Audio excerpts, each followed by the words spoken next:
Hello everyone, I'm Andre Rodriguez and welcome to The Melodic Machine.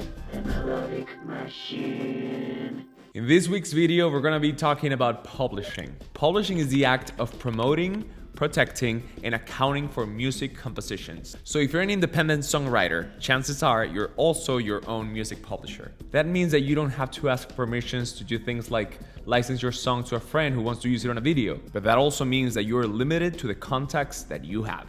You can be a self-publisher, which means that you own your copyrights. You can be a co-publisher, meaning that you own those with somebody else. Or you can also be your own publishing administrator. Under US copyright law, if you write a song placing melody and lyrics in some fixed form, you immediately got the rights of public performance, distribution, derivative work, reproduction, digital transmission, and public display. This means that you have exclusive rights to authorize other people to use your intellectual property. It also means that you have exclusive rights and access to global revenue streams. So now that we have a definition of what a publisher is, here's an explanation of what a publisher does. A publisher or publishing company will ask you to give them the copyrights of the songs you wrote so that they can have other people use it. Give those people licenses, collect the money, and then pay you.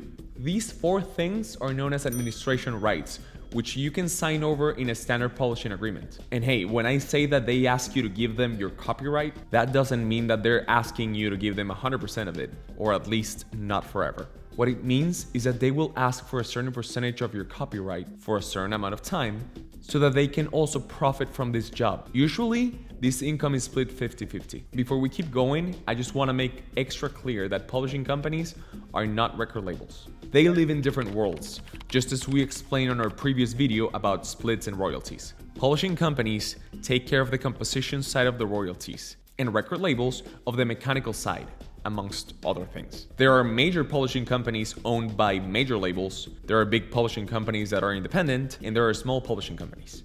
It doesn't matter how big or how small they are, overall, they have the same structure. The administration department that takes care of all the clerical aspects like copyrights, issuing licenses, collecting money, paying people, etc. They have someone that's usually like a salesperson who has all the contacts and whose main job is to get those songs used. And last but not least, the person who finds the creative talent, the writers who come up with all the music. These are also known as A&Rs.